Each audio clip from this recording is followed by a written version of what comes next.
नमस्कार. डी मराठीच्या आजच्या भागामध्ये आपण जाणून घेणार आहोत मोहम्मद रफी या महान गायकाबद्दल. त्यांची गाणी आपण अनेक वेळा ऐकलेली असतील, पण ते कसे होते, त्यांचं जीवनचरित्र काय होतं, ते कसं जीवन जगले होते, ते मूळचे कुठले होते, त्यांची घरची परिस्थिती काय होती, त्यांची मुलं बाळं, त्यांच्या पत्नी, त्यानंतर त्यांना कशा पद्धतीनं संधी मिळाली होती आणि ते किती महान व्यक्तिमत्व होतं, हे जाणून घेणार आहोत आपण आजच्या या भागामध्ये.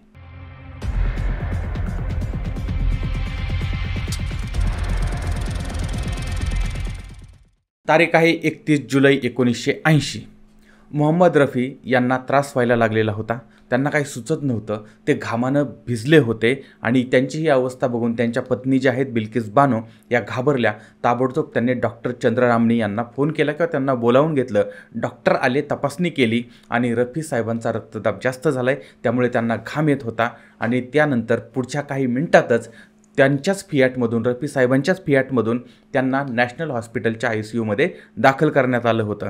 मात्र त्या ठिकाणी पेसमेकरची सोय नव्हती. आता पेसमेकर म्हणजे काय, तर हृदयाचे ठोके नियंत्रित करण्यासाठी छातीमध्ये एक शस्त्रक्रिया केली जाते आणि ते उपकरण बसवलं जातं, तर त्याला म्हणायचं पेसमेकर. ते नव्हतं. आता त्याच्यामुळे मग बॉम्बे हॉस्पिटलला त्यांना हलवण्यात आलं आणि तिथं 1.5 तास ऑपरेशन चाललं आणि डॉक्टरांनी त्यांच्या शरीरामध्ये त्यांच्या हृदयाच्या ठिकाणी पेसमेकर बसवलेला आहे. यानंतर काही वेळानं मोहम्मद रफी शुद्धीवरती आलेले होते. सलाईन आणि ऑक्सिजन ड्रीप वगैरे त्यांनी काढण्याचा प्रयत्न केला. आता त्यावेळेस त्यांच्या मुलगी जी आहे नसरीन, त्या धावत आल्या आणि वडिलांच्या जवळ गेल्या. आता वडिलांनी मुलीला बघितलं, मुलीने वडिलांना बघितलं आणि दोघंही रडायला लागले. रफी साहेबांच्या डोळ्यामध्ये अश्रू होते आणि मुलीनं त्यांना म्हणजे एक आधार दिला की काहीच झालेलं नाही आहे आणि डॉक्टर बोलले की काही वेळातच तुम्हाला सोडणार आहेत. अशा पद्धतीनं तिनं धीर देण्याचा प्रयत्न केला आणि नंतर काही वेळाने रफी साहेबांनी म्हणजे त्यांची तब्येत जी आहे ती अजूनच खालावली होती आणि रात्री साधारण 10:30च्या सुमारास म्हणजे 10:25 हृदयरोग तज्ज्ञ डॉक्टर मोदी त्या ठिकाणी आले. त्यांनी तपासलं आणि कुटुंबियांना धक्कादायक माहिती दिली. माफ करा, पण रफी साहेब आता या जगामध्ये नाहीत. तप्त शिलारस कानात ओतावा तसे ते शब्द प्रत्येकाच्या कानामध्ये शिरायला लागले होते. गलबललेलं हृदय होतं, डोळ्यामध्ये अश्रू होते. एवढीच प्रतिक्रिया उमटत होती. वय होतं फक्त 55 वर्ष. काही तासापूर्वीच त्यांनी एक गाणं रेकॉर्ड केलेलं होतं आणि काही तासातच हा सुरांचा बादशहा हे जग सोडून निघालेला होता. वाऱ्याच्या वेगानं ही जी बातमी आहे ती सगळीकडे पसरली. त्यावेळेस मुंबईमध्ये मुसळधार पाऊस सुरू होता. तरीसुद्धा मोहम्मद रफी यांच्या निधनाची बातमी ही पसरली, आगीप्रमाणे पसरली आणि मुंबईच्या अनेक शाळांना दुसऱ्या दिवशी सुट्टी जाहीर करण्यात आली. सरकारने 2 दिवसाचा राष्ट्रीय शोक जाहीर केला. ज्यांनी मोहम्मद रफी यांच्या निधनाचं वृत्त ऐकलं ते सगळे त्यांच्या बांद्रा या ठिकाणचं रफी विला या भागामध्ये यायला लागले, या घरी यायला लागले आणि थोड्याच वेळात रफी विलासमोर हजारो लोकांची गर्दी जमायला लागली. मुसळधार पावसामुळे चारही बाजूंना फक्त छत्र्या दिसत होत्या. घराच्या हॉलमध्ये मोहम्मद रफी यांचं पार्थिव ठेवण्यात आलेलं होतं आणि तिथं फिल्मी जगतातील लोकांची गर्दी झालेली होती. रफी साहेबांच्या पत्नीला सायरा बानो, त्यानंतर शम्मी, नसीर हुसेन यांच्या पत्नी ज्या आहेत त्या सांत्वना देत होत्या, परंतु त्यांना सावरणं कठीण होतं. महात्मा गांधी यांच्या अंत्ययात्रेनंतर जी सर्वात मोठी अंत्ययात्रा निघाली होती ती होती रफी साहेबांची. त्यांना शेवटच्या प्रवासाला साथ देण्यासाठी अशी माहिती येते की जवळजवळ 10 लाखापेक्षा जास्त गर्दी जमलेली होती. किशोर कुमार मोहम्मद रफी यांचे पाय पकडून जोरजोराने रडत होते. तलत मेहमूद, राखी, हेमलता, सुलक्षणा पंडित प्रत्येक जण रडत होता. मोहम्मद रफी यांचा मुलगा आणि मुलगी, जावई हे लंडनमध्ये राहत होते आणि त्यांना भारतामध्ये येण्यास उशीर लागणार होता. दुपारी आता साधारणपणे 12:15 वाजलेले आहेत. अंत्ययात्रेला सुरुवात झाली. पहिलं नमाज पठण करण्यात आलं आणि बांद्र्याच्या मस्जिदमध्ये पोहोचलेल्या गर्दीला सांभाळणं त्यावेळेस अशक्य झालेलं होतं. दुपारचे आता 2 वाजायला आले होते. अंत्ययात्रा कब्रस्तानकडे निघालेली होती. राज कपूर रफी विला या ठिकाणी पोहोचू शकले नाही आणि ते डायरेक्ट मशिदीपासून कब्रस्तानपर्यंत पोहोचले. दिलीप कुमार अंत्ययात्रेमध्ये कब्रस्तानात पोहोचलेले होते. संध्याकाळी साधारण 4:45 रफी साहेबांवरती सांताक्रूज पश्चिम या ठिकाणचं कब्रस्तान आहे त्या ठिकाणी अंत्यसंस्कार करण्यात आले होते आणि त्यानंतर त्यांच्या कबरीच्या जवळ एक नारळाचं झाड पण लावण्यात आलं किंवा नारळाचं झाड उगवून आलेलं होतं. तर अशा पद्धतीने हा सुरांचा राजा हे जग सोडून गेलेला होता.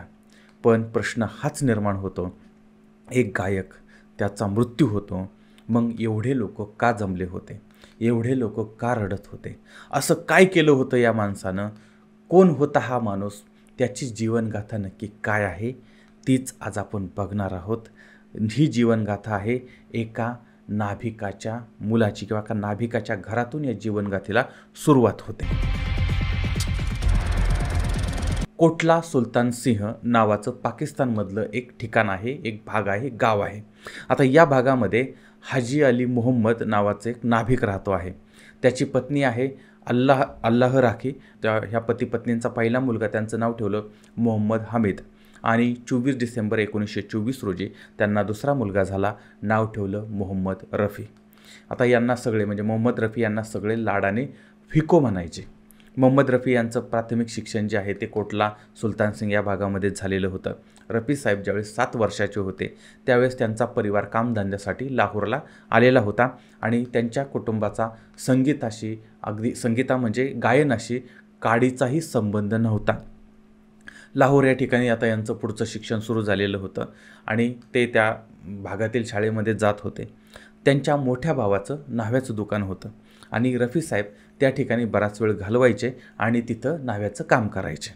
मोठ्या भावाच्या दुकानामध्ये त्यांचं रोज जाणं येणं असायचंच. मग मोठ्या भावाचं दुकान म्हणजे त्यांचं स्वतःचं दुकान आणि मग तिथं ते जायचे आणि त्यांना ते गाण्याची आवड असायची आणि ही उपजत आवड होती आणि त्यामुळे ते गाणं म्हणायचे, गाणं गुणगुणायचे आणि कोणाचं गाणं चालू असेल ते ऐकायचे आणि त्या बाजूला एक फकीर आहे, तो फकीर यायचा जायचा, तर हे त्या फकीराचं गाणं जे आहे ते कॉपी करायचे आणि ते गायचे आणि त्या पद्धतीनं गाण्याचा प्रयत्न करायचे, नक्कल करण्याचा प्रयत्न करायचे आणि जणू काय म्हणजे ह्या छोट्याशा मुलाला त्या गाण्याचं वेड लागलेलं आहे अशा पद्धतीने तो गाणं म्हणत असायचा आणि ही आवड त्यांचा मोठा भाऊ मोहम्मद हमीद यांना समजली. त्यांना कळली की अरे आपला भाऊ जो आहे त्याला गाण्याची आवड आहे आणि मग त्यांनी त्या भागामधले एक महान संगीतकार आहेत किंवा शिकवणारे आहेत, त्यांचं नाव आहे उस्ताद अब्दुल वहीद खान. तर यांच्याकडे मग संगीताचे धडे याला लावलेले होते. आता रफी साहेबांचं संगीताचं शिक्षण सुरू झालेलं होतं. 1993 साल होतं तेव्हा पंडित जीवनलाल हे केस कापायला त्या दुकानात आलेले होते आणि त्यांचं केस कापणं चालू होतं. भाऊ वगैरे केस कापत होता आणि छोटे रफी साहेब जे आहेत ते गाणं गुणगुणत होते. आता तो आवाज पंडितजींना आवडला. अरे किती छान आवाज आहे या छोट्या मुलाचा. आणि मग जीवनलाल यांनी रफी साहेबांना ऑडिशनसाठी बोलवलं. काय आता त्यावेळेस त्यांचं वय असं 10-12 वर्षाचं आणि त्यावेळेस ऑडिशनसाठी बोलवलं आणि त्यांच्या आवाजाची टेस्ट घेतली आणि जीवनलाल यांनी त्यांना पंजाबी संगीताचं प्रशिक्षण द्यायला सुरुवात केली आणि रफी त्याच्यामध्ये पारंगत झाले होते. तर अशा पद्धतीनं एका बाजूला एक शिक्षण, दुसऱ्या बाजूला पंजाबी शिक्षण, अशा पद्धतीनं हे म्हणजे गाण्याचं शिक्षण चाललेलं होतं. शिक्षण आणि प्रशिक्षण दोन्ही चालू होतं आणि त्या काळामध्ये एक प्रसिद्ध गायक होते, त्यांचं नाव आहे अभिनेते कुंदनलाल सहगल. आता हे आकाशवाणी म्हणजे आत्ताचं आकाशवाणी, त्यावेळेस ऑल इंडिया रेडिओ, तर लाहोर या ठिकाणी कुंदनलाल सहगल यांचा कार्यक्रम होता आणि ते कार्यक्रमासाठी म्हणजे कार्यक्रम सुरू झालेला होता आणि त्या कार्यक्रमासाठी रफी साहेब आणि रफी साहेबांचा भाऊ हे दोघंही गाणं ऐकायला गेलेले होते. आता गाणं सुरू झालं, सुरांना सूर भिडलेले होते आणि कार्यक्रम असा रंगामध्ये वगैरे आलेला होता. पण अचानकपणे रंगाचा बेरंग झाला आणि खपकन लाईट गेली. आता लाईट गेल्यानंतर त्या ठिकाणी सहगल यांना राग आला. अरे मी एवढा मोठा गायक आहे आणि लाईट जाते म्हणजे काय, ह्यांनी बाकीची व्यवस्था करायला नको का? आणि त्याच्यामुळे मग त्यांनी गाणं गायला नकार दिल्यानंतर मात्र ते संयोजक जे ते टेन्शनमध्ये आले की जे लोक गाणं ऐकायला आलेले आहेत त्यांच्याकडून काय तिकीट वगैरे घेतलं असेल किंवा काय असेल, पण एवढा खर्च केलेला आहे आणि आता करायचं काय?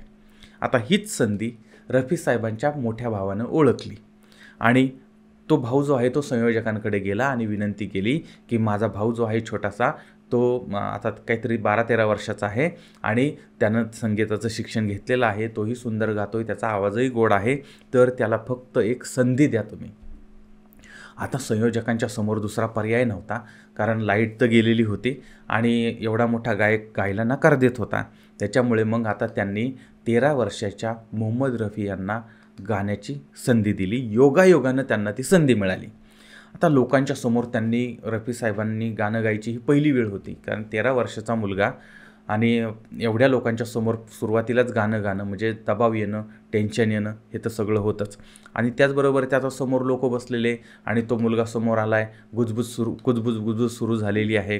आता काय घडणार, सगळ्यांना टेन्शन आलं आहे, म्हणजे ह्यांना भावाला वगैरे टेन्शन आलं होतं. आणि रफी साहेब गायला उभे राहिलेत, गाण्याला सुरुवात केली आणि त्यांच्या स्वर्गीय आवाजानं सारं सभागृह शांत झालं होतं. सभेचं वातावरण पूर्ण बदललं होतं. कार्यक्रम अत्यंत सुरळीत पार पडला होता आणि पहिल्याच कार्यक्रमात त्यांना स्वतंत्र ओळख मिळालेली होती आणि आपण कोण आहोत हे त्यांनी त्या ठिकाणी दाखवलं होतं. आता त्यांचा आवाज जो आहे तो लोकांना प्रचंड आवडलेला होता आणि यावेळी प्रेक्षकांमध्ये कुंदनलाल सेहगल स्वतः बसलेले होते. ते स्टेजवरती आले आणि रफी साहेबांना शाबासकी दिली आणि हा मुलगा मोठा गायक होईल अशा पद्धतीचा आशीर्वाद पण दिला होता. आणि त्याच सुमारास त्यांचं हे गाणं हिंदी सिनेमाचे प्रसिद्ध संगीतकार श्याम सुंदर यांनी ऐकलं होतं आणि ते पंजाबीमध्ये चित्रपट वगैरे गाणी वगैरे करत होते. आता ते खूप प्रभावित झाले आणि मग रफी साहेबांना त्यांनी पहिली संधी दिली. 1944 साली पंजाबी चित्रपट होता गुल बलोच. या चित्रपटाद्वारे संगीतकार श्याम सुंदर यांनी संगीतबद्ध केलेलं गाणं रफी साहेबांनी गायलेलं होतं. पहिलं गाणं त्यांनी या ठिकाणी गायलं होतं. आता त्यानंतर त्यांना अनेक ऑफर यायला लागल्या, मुंबईमधून पण ऑफर यायला लागल्या आणि यावेळी अभिनेता आणि निर्माते नाझीर यांनी मोहम्मद रफी यांना त्यांच्याशी कॉन्टॅक्ट केलं आणि त्यांना मुंबईमध्ये येण्याचा सल्ला दिला. आणि इथंच तुमचं भविष्य आहे, लाहोरमध्ये तुमचं भविष्य नाही असं त्यांना सांगितलं. एवढंच नाही तर यांनी त्यांना 100 रुपये दिले आणि तिकीट काढून दिलं, मुंबईमध्ये बोलवलं आणि इथं आल्यानंतर पहिले आप या चित्रपटातील हिंदुस्तान के है हम हे गाणं रेकॉर्ड करण्यात आलं होतं. अशा पद्धतीनं बॉलिवूडमध्ये रफी साहेबांनी पदार्पण केलेलं होतं. आता त्याच्यानंतर मात्र कधीही त्यांनी मागं वळून बघितलं नाही आणि त्यांनी अनेक हिंदी गाणी त्यानंतर गायलेली होती. 1947 साल उजाडलं होतं, 15 ऑगस्ट, आणि तो काळ जो होता तो काळ होता देशाच्या फाळणीचा. आणि ते 1947-48 म्हणजे अगदी 46 पासून 46, 47, 48 हा पूर्ण काळ त्या फाळणी, त्यानंतर ते कत्तली आणि त्या सगळ्या गोष्टी चाललेल्या होत्या. आणि त्यावेळेस मोहम्मद रफी यांनी भारतामध्ये राहण्याचा निर्णय घेतला होता आणि ते इथंच राहिलेले होते. तर अशा पद्धतीनं ते आता इथं भारतामध्ये राहिले. भारत स्वतंत्र झालेला आहे आणि प्रसिद्ध संगीतकार नौशाद अली यांनी मोहम्मद रफी यांना एका चित्रपटात गायची पुन्हा एकदा संधी दिली होती. चित्रपट होता अनमोल घडी आणि गाणं होतं तेरा खिलोना टूटा. आणि या गाण्याने रफी साहेबांना हिंदी जगतामध्ये प्रचंड प्रसिद्धी मिळवून दिलेली होती. आणि त्यानंतर शहीद, मेला किंवा दुलारी या चित्रपटांमध्ये पण त्यांनी गाणं गायलेलं होतं. याच काळामध्ये 1948मध्ये फाळणीच्या धक्क्यातून भारत सावरत होता आणि असं होत असतानाच राष्ट्रपिता महात्मा गांधी यांची गोळ्या घालून हत्या करण्यात आली होती. आणि त्यावेळेस राजेंद्र कृष्ण यांनी लिहिलेलं एक गाणं होतं सुनो सुनो ये दुनिया वालो बापू की ये अमर कहाणी. आणि या गाण्याला रफी साहेबांनी आवाज दिला आणि हे गाणं ऐकण्यासाठी त्यावेळेसचे पंतप्रधान जवाहरलाल नेहरू यांनी मोहम्मद रफी यांना खास त्यांच्या दिल्लीतल्या निवासस्थानी बोलवलं होतं. भारताच्या स्वातंत्र्याच्या पहिल्या वर्धापन दिनानिमित्त नेहरूजींनी रफीजी यांचा रौप्य पदक देऊन सत्कार केलेला होता, सन्मान केलेला होता. आणि अवघ्या 24व्या वर्षी भारताच्या पंतप्रधानांकडून मोहम्मद रफी यांचा हा सन्मान झालेला होता. आणि त्यावेळेचं जे गाणं होतं त्या गाण्याचं भारतभर कौतुक झालेलं होतं. आणि या सन्मानामुळे रफी साहेब जे आहे त्यांचं आयुष्य पूर्ण बदललेलं होतं. साल होतं 1947. मल्लिकाए तरन्नुम नूरजहाँ. तर यांच्यासोबत मोहम्मद रफी यांनी एक गाणं गायलेलं होतं, यहा बदला वफा का. तर बेवफाई के सिवा क्या वगैरे हे गाण्याचे ते बोल होते. चित्रपट होता जुगनू. आता या सिनेमाला हिंदुस्थानात प्रचंड लोकप्रियता मिळाली होती. मोहम्मद रफी साहेबांच्या बरोबरती नूरजहाँ यांचं हे एकमेव गाणं आहे बरं का. 1947मध्ये जेव्हा भारताची फाळणी झाली त्यावेळेस नूरजहाँ पाकिस्तानमध्ये निघून गेल्या. त्या गाण्यामुळे भारतातला एक मुलगा होता, तर तो मुलगा प्रचंड त्यांचा फॅन झालेला होता आणि प्रचंड मोठा चाहता झालेला होता. रात्रंदिवस तो हे गाणं ऐकत होता आणि हा मुलगा मोठ्या घराण्यातला होता. आणि सतत तो ते गाणं गुणगुणत होता. त्याला गाण्याचं वेड लागलेलं होतं, गाण्याची आवड निर्माण झालेली होती आणि आपणसुद्धा रफी साहेबांसारखं गायक व्हायचं असं त्या मुलानं ठरवलेलं होतं आणि त्यानं आपल्या वडिलांना रफी साहेबांना भेटण्याची इच्छा बोलून दाखवली होती. आणि आता घरानं मोठं होतं, श्रीमंताचा पोरगा होता आणि त्यामुळे मग वडिलांनी त्यांच्या ड्रायव्हरला सांगितलं की मुलाला रफी साहेबांची भेट घालून दे. आणि त्यावेळेस मोहम्मद रफी भेंडी बाजारच्या जवळ राहत होते आणि त्यांच्यासाठी तो काळ स्ट्रगलचा होता, सुरुवातीचा काळ होता आणि फाळणीमुळे दोन समाजामध्ये दूषित वातावरण निर्माण झालेलं होतं आणि अशा या कंडिशनमध्ये, अशा या स्थितीमध्ये भेंडी बाजारासारख्या भागामध्ये या लहान मुलाला घेऊन जायचं ते ड्रायव्हरला योग्य वाटत नव्हतं. पण या मुलानं प्रचंड हट्ट धरला की मला रफी साहेबांना भेटायचं आहे आणि अखेर एक दिवस तो ड्रायव्हर मुलाला घेऊन रफी साहेबांकडे गेलेला आहे. घराचा दरवाजा उघडला आणि एक लुंगी आणि बनियालवरती असणारे गृहस्थ समोर आले आणि त्या मुलाला पाहिलं आणि विचारलं, तुला कोण आहे तू आणि कशाला आलास इथं? त्यावेळेस त्या मुलानं सांगितलं, मला रफी साहेबांना भेटायचं आहे. साहेब कुठं आहेत? रफी साहेब कुठं आहेत? त्यांनी सांगितलं, मीच मोहम्मद रफी. आणि त्यानंतर त्या मुलाला आत घेतलं. मुलगा आत आला, पण आपल्यासमोर मोहम्मद रफी साहेब आहेत हे पाहिल्यानंतर तो घाबरला आणि त्यावेळेस मग त्यांनी सांगितलं की तू घाबरू नकोस वगैरे. त्याला आत घेतलं आणि त्याला विचारलं, तुला गायनाची आवड आहे का? पण हा छोटासा मुलगा आहे, तो गडबडलेला होता, त्याला काय बोलावं सुचत नव्हतं आणि आता काय करावं त्यांनी म्हटलं, नाही मला गाण्याची आवड नाही. माझा भाऊ जो आहे मोठा, तो मात्र चांगल्या पद्धतीनं गाणं गातो. आता हे ऐकल्यानंतर मग रफी साहेबांनी त्यांना सांगितलं की उद्याच्याला तुझ्या मोठ्या भावाला घेऊन आणि वडिलांना घेऊन ये. आणि त्याच्यानंतर मग तो मुलगा तिथून गेला, रफी साहेबांचा आशीर्वाद घेतला आणि गेला. दुसऱ्या दिवशी तो तिथं परत एकदा वडिलांना घेऊन रफी साहेबांच्याकडे गेला आणि तिथं गेल्यानंतर मग त्यांना सांगितलं की मला तुमचं शिष्य व्हायचं आहे, कारण माझा भाऊ नाही गात, मीच गातो, मलाच आवडतं, कालच्याला मी तुम्हाला खोटं बोललो. आणि त्याच्यानंतर रफी साहेबांनी त्याला गाणं शिकवलेलं होतं आणि पुढे हा मुलगा रफी साहेबांच्या तालमीमध्ये इतका तयार झाला होता. 1957 साली मर्फी सिंगिंग कॉम्पिटिशनमध्ये तो भारतामध्ये पहिला आलेला होता आणि नंतर त्याला हिंदी चित्रपटामध्ये मोठा ब्रेक मिळालेला होता. एकापाठोपाठ एक चांगली गाणी त्या व्यक्तीनं गायलेली होती, त्या गायकानं गायलेली होती. रफी साहेबांचा हा शिष्य एवढा मोठा गायक बनला होता. त्या गाण्यांचं आजही ती गाणी आपण ऐकतो आणि विशेष करून भारताच्या स्वातंत्र्यदिनी आणि प्रजासत्ताक दिनी तर ती गाणी लागतातच लागतात. आणि त्या गाण्यांमध्ये एक गाणं होतं, हे प्रीत जहाँ की रीत सदा मैं गीत वहाँ के गाता हूँ, भारत का रहने वाला हूँ, भारत की बात सुनाता हूँ. किंवा मेरे देश की धरती सोना उगले उगले हिरे मोती, मेरे देश की धरती. ही गाणी ज्यांनी गायली होती, त्याचबरोबर ती ढगाला लागली कळं, पाणी थेंब थेंब गळं, मधु तिथे आणि चंद्र इथे, ही गाणी ज्यांनी गायली होती ते रफी साहेबांचे शिष्य होते महेंद्र कपूर.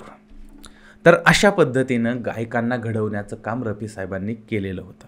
असो, साल आहे 1951. नौशादे बैजू बावरा चित्रपटासाठी गाणी तयार करत होते. आता ही गाणी त्यांचा आवडता गायक तलत मेहमूद हे गाणार होते. पण एकदा तलत मेहमूद सिगरेट ओढत बसले होते आणि हे नौशाद यांनी बघितलं आणि अशा पद्धतीनं व्यसन करणाऱ्या, धूम्रपान करणाऱ्या माणसाकडून मी गाणं गाणार नाही. आणि मग त्यांनी मोहम्मद रफी यांची निवड केली आणि त्यांच्याकडून ती गाणी गाऊन घेतली आणि या गाण्यांना, बैजू बावरा या चित्रपटातील गाण्यांना रफी साहेबांनी 4 चांद लावलेले होते आणि हा चित्रपटही प्रसिद्ध झाला आणि गाणी त्यापेक्षाही जास्त प्रसिद्ध झालेली होती. रफी साहेबांनी शंकर जयकिशन, एस.डी. बर्मन, ओ.पी. नय्यर, मदन मोहन यांच्यासारख्या संगीत दिग्दर्शकांबरोबर सुद्धा काम केलेलं होतं आणि प्रायोरिटी जी आहे ती रफी साहेबांना ही मंडळी देत होती. शंकर जयकिशन हे जे आहेत त्यावेळी राज कपूर जे आहेत त्यांचे आवडते संगीतकार होते. पण राज कपूर यांना फक्त मुकेश यांचा आवाज आवडत होता आणि राज कपूर यांच्या म्हणजे असं वाटत होतं, मुकेश गायला लागले की राज कपूर गात आहेत, राज कपूर गायला लागले की वाटतं मुकेश गात आहेत. पण ज्यावेळेस शंकर जयकिशन यांच्याकडे काही गाणी आली त्यावेळेस मग त्यांनी मोहम्मद रफी यांचा आवाज वापरलेला होता आणि अनेक वेळा राजसाहेबांसाठी तो म्हणजे रफी साहेबांचा आवाज वापरलेला होता आणि ती गाणीसुद्धा हिट ठरलेली होती. 1971 साली एक प्रदर्शित झालेला चित्रपट होता गॅम्बलर. आता या चित्रपटामध्ये मोहम्मद रफी यांनी गायलेलं मेरा मन तेरा प्यासा या गाण्याची एक प्रसिद्ध आठवण सांगितली जाते. रफी साहेब एस.डी. बर्मन यांच्या घरी गेले होते. आणि त्या ठिकाणी मग ते गेले. त्यानंतर एस डी बर्मन यांनी त्यांना काही गोष्टी सांगितल्या. ते गाणं रफी साहेबांनी घेतलं आणि त्यांच्याबरोबर चर्चा झाल्यानंतर ते पुन्हा स्टुडिओसाठी निघाले आणि स्टुडिओत गेल्यानंतर थेट गाणं गायलं. आता पहिल्याच टेकमध्ये म्हणजे कुठंही चूक नाही, काही नाही, एकदम सरळ गायला सुरुवात केली आणि गाणं संपलं. पुढच्या काही 2-4 मिनटामध्येच ते संपून टाकलं. आता हे पाहिल्यानंतर एस डी बर्मन जे आहेत त्यांना आश्चर्य वाटलं की हे कसं काय झालं. त्यावेळेस मग रफी साहेबांनी त्यांना सांगितलं की गाडीमध्ये प्रवासामध्ये मी जेव्हा होतो त्यावेळेस मी या गाण्याची रिहर्सल केलेली होती. म्हणजे प्रवासामध्ये काही वेळ मिळाला, त्या वेळेमध्ये यांनी रिहर्सल केली आणि त्या रिहर्सलमधून 1 टेकमध्ये त्यांनी हे गाणं गायलेलं होतं. आणि रफी साहेबांच्या जीवनामधलं अजून एक महत्त्वाचा एक प्रसंग येतो, तो म्हणजे त्यांचं VIP भांडण. म्हणजे हे भांडण त्यांचं कोणाबरोबर ते असेल तर ते होतं खुद्द भारतरत्न लता मंगेशकर यांच्याबरोबर.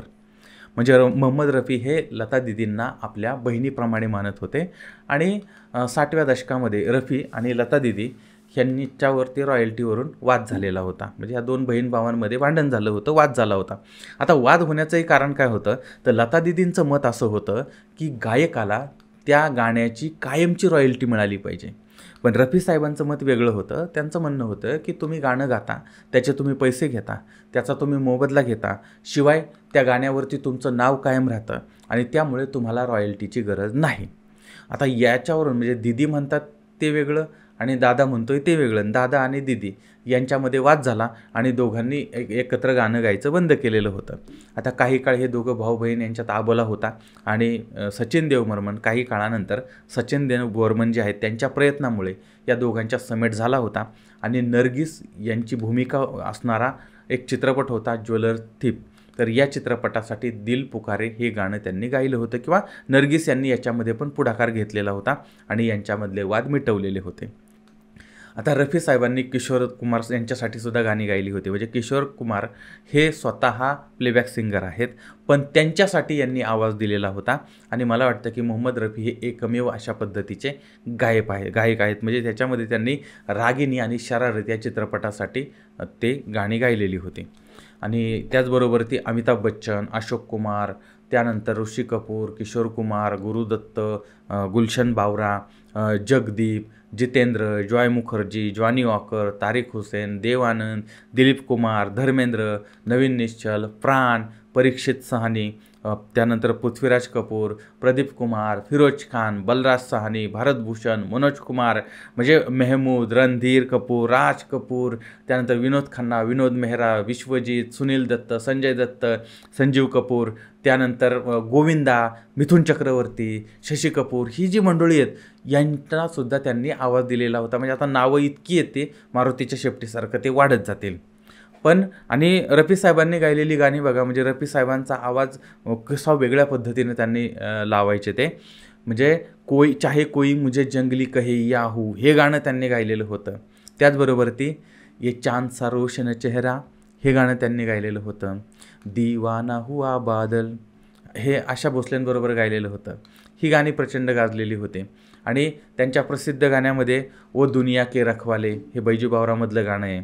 बहारो फूल बरसाओ मेरा महबूब आया है, आज मौसम बडा बेईमान है बडा, आणि ये है बॉम्बे मेरी जान हे गाणं. त्यानंतर सर जो तेरा चकराए आणि हम काले हे तो क्या हुआ दिलवाले हे. तर अशा पद्धतीची गाणी त्यांनी गायलेली. पर्दा है पर्दा, सुख में सब साथी दुख में ना कोय, हम लाए हे तूफान से कश्ती निकाल के, ही गाणी.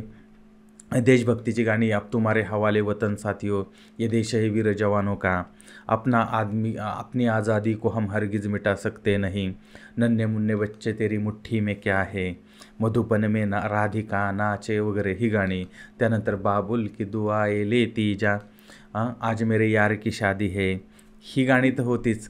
त्याचबरोबर किती वेगवेगळ्या पद्धतीची गाणी आहेत बघा. त्याचबरोबर शोधिसी मानवा राऊळी मंदिरी, अगपोरी सांभाळ दर्याला वगैरे ही कोळी गीतं म्हणजे मराठीमधली गाणी.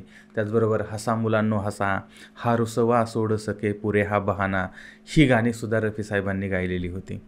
रफी साहेबांचं रफी साहेब ज्यावेळेस गाणं गायचे ना त्यावेळेस ते ज्या व्यक्तीवर चित्रित व्हायचं त्या व्यक्तीवरती ते त्या पद्धतीनं ते गाणं गायचे. त्याचा आवाज कसा आहे, त्याची लकप कशी आहे, सगळ्याचा अभ्यास करायचे, विचार करायचे आणि त्या पद्धतीनं गाणं गायचे. आणि त्यामुळे ज्याच्यावरती त्यांनी गायलं असं वाटतं की तीच व्यक्ती स्वतः गाते आहे. हे रफी साहेबांचं यश होतं. आणि त्यांचं शेवटचं गाणं होतं शाम फिर क्यू उदास है. रफी साहेबांना पतंग उडवण्याचा छंद होता आणि ते काळ्या रंगाचा पतंग उडवायचे आणि घराच्या गच्चीवरती जायचे आणि त्या ठिकाणी ते उडवत बसायचे पतंग ज्या वेळेस त्यांना वेळ मिळायची. आणि जर त्यांचा पत्ता कोणी कट केला, त्यांचा पतंग जर कोणी कट केला, तर हा महान गायक लहान मुलासारखं नर्वस व्हायचे.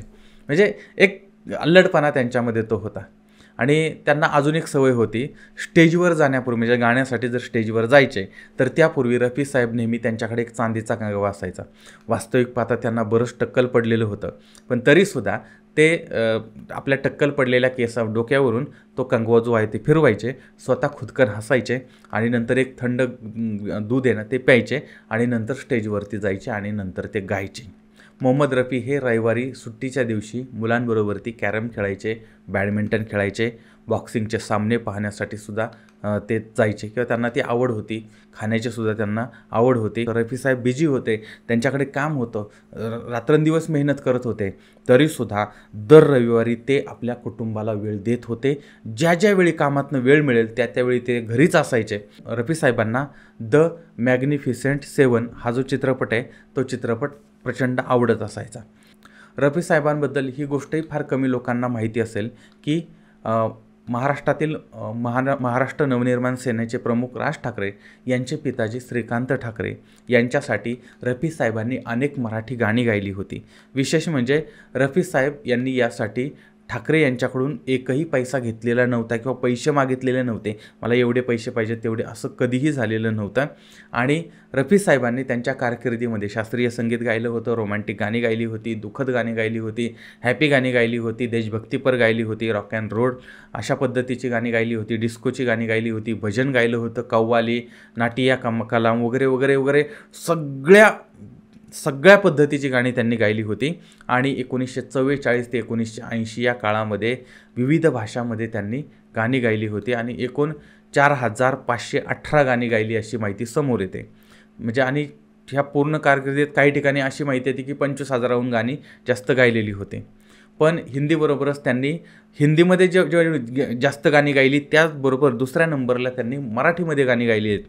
त्यानंतर त्यांनी बंगाली, भोजपुरी, आसामी, पंजाबी, कोकणी, ओडिया, इंग्रजी, डच, स्पॅनिश, अरबी या भाषेमध्ये गाणी गायलेली होती.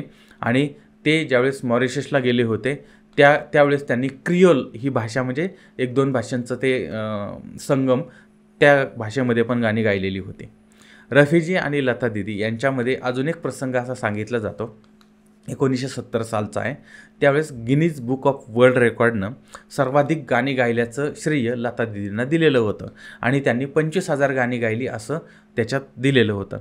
आता मोहम्मद रफी यांनी मग गिनीज बुकला पत्र लिहिलं आणि याचं खंडन केलेलं होतं. आणि त्यानंतर मग त्यांच्या आवृत्त्यांमध्ये गिनीज बुकनं दोन्ही गायकांच्या दाव्यांची जुळवाजुळव केलेली होती. 1944 ते 1980 या दरम्यान मोहम्मद रफी यांनी 28,000 गाणी गायली असं श्रेय त्यांना दिलं जातं. आता लता दीदींनी 25,000 गायली आणि रफी साहेबांनी 28,000 गायली. आता विश्वास नेरुरकर हे एक संशोधक आहेत आणि त्यांनी या दोघांची गाणी शोधली, त्याचा अभ्यास केला आणि त्यांना असं आढळलं की 1948 ते 1987 या काळामध्ये केवळ 35,000 हिंदी गाणी रेकॉर्ड करण्यात आलेली आहेत. म्हणजे सगळी मिळून 35,000 गाणी तयार झाली. मग हे म्हणतात 28,000 आणि ते म्हणतात 25,000, असं काहीही झालेलं नाही. दोघांचाही दावा हा फोल ठरलेला होता. आणि या संशोधनानंतर 1992 गिनीज बुकनं दोघांच्याही गायनाचं रेकॉर्ड पुस्तकामधून काढून टाकलं. तुम्ही किती गायली ठीक आहे, यांनी किती गायली ठीक आहे, वाद नको, अशा पद्धतीने. असो, तर आता रफी साहेबांना म्हणजे गाण्याची आवड होतीच, त्याचबरोबर ती त्यांना गाड्यांची आवड होती आणि त्यांनी अमेरिकेमधून एक इम्पोर्टेड कार मागवली होती. इम्पाला गाडी होती, ती मागवलेली होती आणि भारतामधल्या काही थोड्याच लोकांकडे ती गाडी होती आणि ती गाडी उजव्या हाताची गाडी होती. आपल्याकडे डाव्या हाताची गाडी असते, तिकडं उजव्या हाताची गाडी आहे. आता ती गाडी रफी साहेबांनी घेतली. गाडी घेतल्यानंतर आता गाडी चालवून त्यांचा ड्रायव्हर होता, तो जुना ड्रायव्हर होता आणि तो भारतामध्ये गाडी चालवत होता. त्यामुळे त्या ड्रायव्हरला ही गाडी, परदेशी गाडी चालवता येईना. आणि रफी साहेबांनी मग आता काय करायचं, गाडी तर चालवली पाहिजे. त्यामुळे मग त्यांनी नवीन ड्रायव्हर शोधला. नवीन ड्रायव्हर कामावर ठेवला.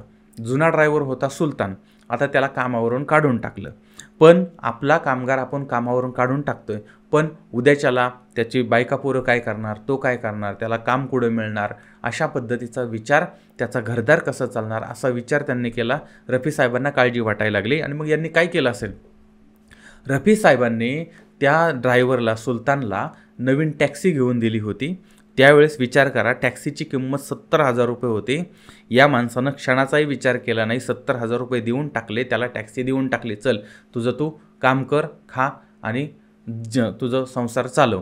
अशा पद्धतीनं ती गाडी गिफ्ट केली आणि त्या गाडीवरती त्या ड्रायव्हरनं इतकी प्रगती केली. शेवटी ज्यानं दिले त्यानं त्या मोकळ्या मनानं दिली होती आणि एवढ्या मोठ्या माणसानं दिली होती. त्या सुलताननं पण, तो प्रामाणिक ड्रायव्हर होता, त्या ड्रायव्हरने त्या एका टॅक्सीवरती 12 टॅक्सीचा मालक बनला होता. आता विचार करा की 12 टॅक्सीचा मालक आहे, पण रफी साहेब जर त्याला समोर दिसले तर तो त्यांच्या पायाशीच जाणार ना. म्हणजे विचार करा, त्या ड्रायव्हरच्या मनामध्ये रफी साहेबांबद्दल किती मोठा आदर असेल की या माणसानं माझं आयुष्य बदलून टाकलं. तर असे होते रफी साहेब. आणि रफी साहेबांची एक विचारधारा होती की गायन जे आहे ते त्यांचा पेशा आहे, त्याचा धंदा व्हायला नको. आणि आयुष्यभर यांनी कलेची सेवा केली, धंदा केला नाही. हे रफी साहेबांचं वेगळेपण होतं. रफी साहेब यांच्या गाण्याबद्दल किती उत्कटता होती. तर ते एका प्रसंगामध्ये नौशाद सांगतात, बैजू बावरा या चित्रपटातील ओ दुनिया के रखवाले हे जे गाणं आहे ते रफी साहेबांना मोठ्या आवाजामध्ये रेकॉर्ड करायचं होतं आणि त्यासाठी त्यांनी प्रचंड रिहर्सल पण केलेली होती आणि सतत तासनतास ते सराव करत होते आणि गाण्याचं अंतिम रेकॉर्डिंग झालं. त्यावेळेस रफी साहेबांच्या गळ्यातून रक्त वाहत होतं आणि या गाण्यानंतर रफी साहेबांनी अनेक महिने गाणं गायलं नव्हतं, एकही गाणं गायलं नव्हतं. पण हे गाणं इतकं प्रसिद्ध झालं कारण त्याच्यात त्यांनी हृदय ओतलं होतं, काळीज ओतलं होतं, मन ओतलं होतं, रक्त ओतलं होतं. ते गाणं इतकं प्रसिद्ध होतं की त्या काळामध्ये ते गाणं म्हणजे त्या गाणं चालू असताना एका गुन्हेगाराला फाशीची शिक्षा झाली होती आणि फाशी त्याला द्यायची होती. त्यावेळेस त्याला जेलरने विचारलं, तुझी शेवटची इच्छा काय? त्यानं काय सांगावं? त्यानं सांगितलं, मला हे गाणं ऐकायचं आहे रफी साहेबांचं. आणि त्यानंतर त्या जेलमध्ये ते गाणं लावलं गेलं आणि ते गाणं झाल्यानंतर त्या माणसाला फाशी दिली होती. म्हणजे इतकी त्या गाण्याची क्रेज होती.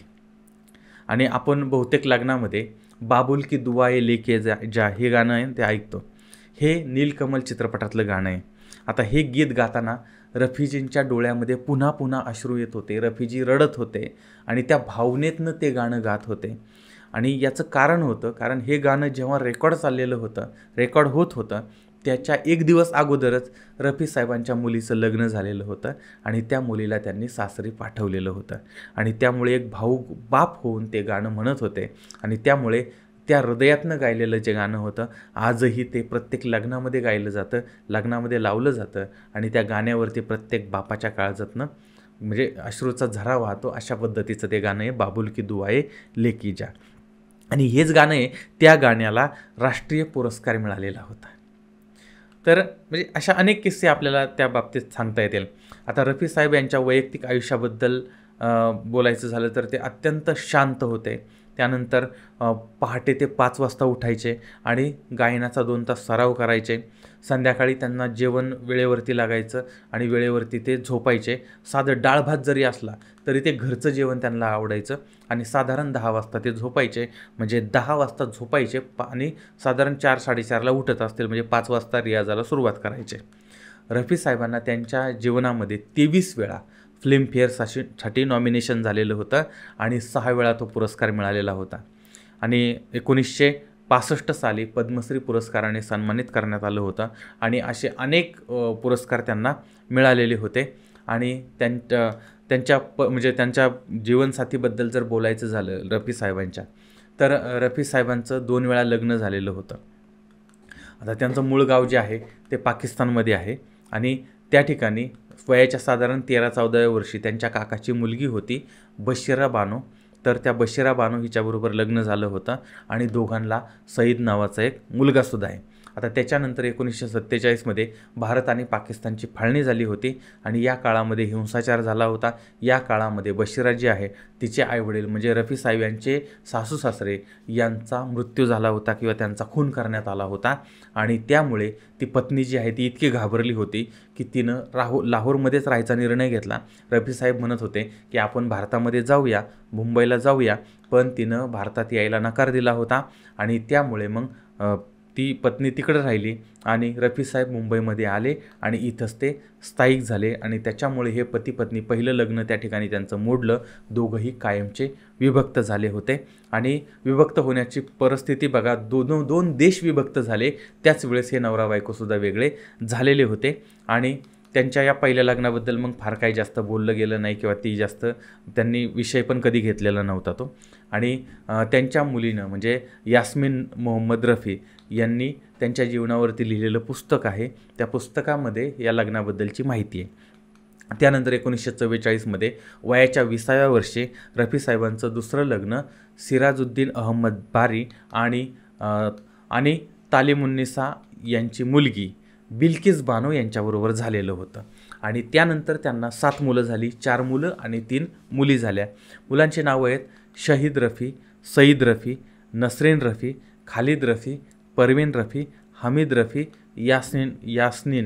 यास्मिन रफी अशा पद्धतीची नावं आहेत. आणि रफी साहेबांची 3 मुलं याच्यामध्ये सईद, खालिद आणि हमीद ह्यांचा मृत्यू झालेला होता. मोहम्मद रफी हे अत्यंत धार्मिक स्वभावाचे आणि अत्यंत लाजाळू, निर्व्यसनी, कुठलंही व्यसन त्यांना नव्हतं आणि अत्यंत चारित्र्यसंपन्न अशा पद्धतीचं ते व्यक्तिमत्व होतं आणि त्यांनी अनेकांना मदत केली होती, पण ती मदत कोणाला कळून दिली नव्हती. अशा पद्धतीचा हा महान कलाकार होता, थोर कलाकार होता आणि वयाच्या केवळ 55व्या वर्षी 31 जुलै 1980 रोजी हे जग सोडून ते गेलेले होते. ते जेव्हा गेले त्यावेळेस पाऊस पडत होता, पण त्यांच्या अंत्ययात्रेला अगणित लोक जमलेले होते आणि नंतर त्यांचा देह कबरीमध्ये विसावलेला होता. त्या कबरीच्या बाजूला नारळाचं झाड उगवलेलं होतं आणि त्या ठिकाणी लोक जायचे, त्या कबरीखालची माती घरी न्यायचे, कुणी ती माती खायचे. रफी साहेब गेले होते यावरती लोकांचा विश्वास बसत नव्हता. एक हृदयद्रावक प्रसंग सांगतो आणि या ठिकाणी थांबतो. तर रफी साहेब जे आहेत त्यांचा मृत्यू झालेला होता आणि काही दिवसांनी एक फकीर त्यांच्या घरी आलेला होता आणि घरी रफी साहेबांची मुलं होती, घरातली मंडळी होती आणि त्यांनी त्या फकीराला आत बोलवलं. फकीर आत आला आणि तो म्हणत होता की मला रफी साहेबांना भेटायचं आहे. त्यावेळेस ते म्हटले की तुम्हाला रफी साहेबांना कशाला भेटायचं आहे? नाही म्हटलं, मला रफी साहेबांनाच भेटायचं आहे. त्यावेळेस मग यांनी सांगितलं की रफी साहेब जे आहे ते आता या जगामध्ये नाही आहेत आणि त्यावेळेस मग तो रडायला लागला आणि तो म्हणतो नाही काही करा, पण मला साहेबांना भेटायचं आहे, रफी साहेबांना भेटायचं आहे. हे म्हटले, अहो तुम्हाला का भेटायचं आहे त्यांना? रफी साहेब नाहीच आहे, जगातच नाही आहेत, ते गेले, जग सोडून गेले. त्यावेळेस त्या फकीरानं सांगितलं, रफी साहेब दर महिन्याला माझं घर चालवण्यासाठी काश्मीरला पैसे पाठवत होते, पण काही महिन्यापासून पैसे येणं बंद झालं होतं. आणि हे त्या माणसानं रफी साहेबांच्या घरच्यांना सांगितलं, मुलांना सांगितलं. पण ज्यावेळेस त्याला कळलं की साहेबांचा इंतकाल झालेला आहे, त्यांचा मृत्यू झालेला आहे, जगामध्येच नाही आहेत, त्यावेळेस मात्र त्या फकीरानं मोठा टाहो फोडला होता. कारण त्याचं घर सांभाळणारा दाता जो आहे तो निघून गेला होता. असे होते रफी साहेब. आणि आपला बाप अशा पद्धतीनं मदत करतो हे त्या मुलांना माहीत नव्हतं, घरच्यांना माहीत नव्हतं, कोणालाच माहीत नव्हतं. फक्त रफी साहेबांचा हिशोब जे पाहायचे त्या सचिवाला हे माहिती होतं आणि त्यानं सांगितलं की रफी साहेब त्यांच्या उत्पन्नाचा मोठा वाटा हा लोकांसाठी दान करत होते, गोरगरिबांना मदत करत होते. हे ते गेल्यानंतर काही महिन्यांनी उघड झालेलं होतं. रफी साहेब कोणालाही न सांगता अनेकांचं घर चालवत होते. असे होते मोहम्मद रफी साहेब. आणि त्यांनी गायलेले गाणं आहे, शोधिसी मानवा राऊळी मंदिरी, नांदतो देव हा आपोल्या अंतरी. तशाच पद्धतीनं जगलेला हा माणूस होता मोहम्मद रफी साहेब. हे इतके महान का होते? मी तुम्हाला सुरुवातीला सांगितलं होतं की पूर्ण व्हिडिओ बघितल्यानंतर तुमच्या लक्षात येईल की रफी साहेब किती महान होते, किती श्रेष्ठ होते.